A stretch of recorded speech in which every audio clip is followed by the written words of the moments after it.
అందరికీ hi. Today topic వచ్చి అర్థ అలంకారాలు. అర్థ అలంకారాలు 9 రకాలు. పద్యంలో కానీ గద్యంలో కానీ అర్థాల వల్ల కవిత్వానికి అందాన్ని చేకూర్చేవి అర్థ అలంకారాలు.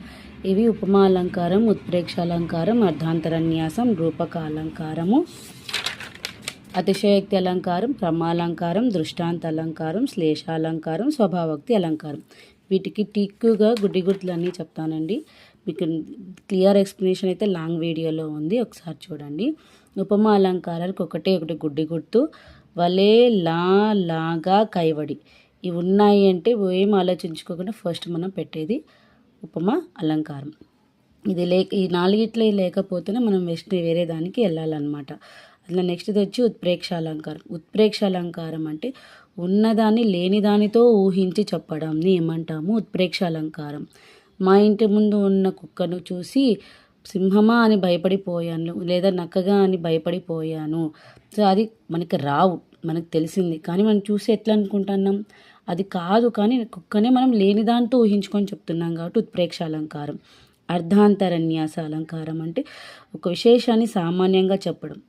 హనుమంతుడు సముద్రాన్ని దాటిన దాన్ని మహాత్ములకు సాధ్యం కానిది ఏదీ లేదు కదా అన్న భావంతో చెప్పడం.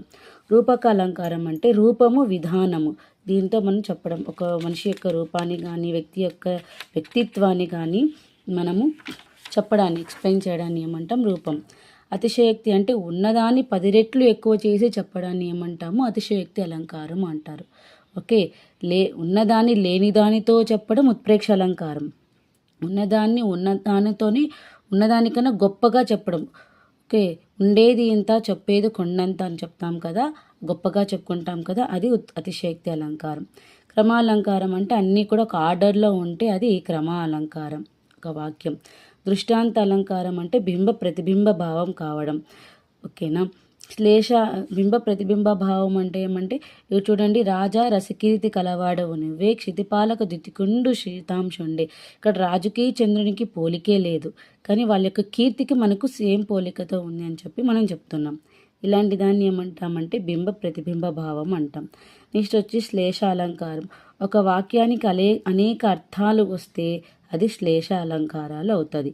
సో ఇంకోటి, మేము మాధవుడి రక్షింపు కాక.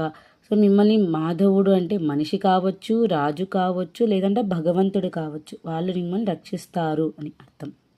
స్వభావోక్తి అలంకారం. ఉన్నది ఉన్నట్లు చెప్పడం. సో హిమాలయ పర్వతం మంచుతో కప్పబడి తెల్లగా మెరుస్తుంది. ఆ అమ్మాయి తెల్లగా ఎంతో అందంగా ఉంది. అది ఉండేదే కదా, ఉన్నదాన్ని ఎంత బాగా మనం చెప్తాను.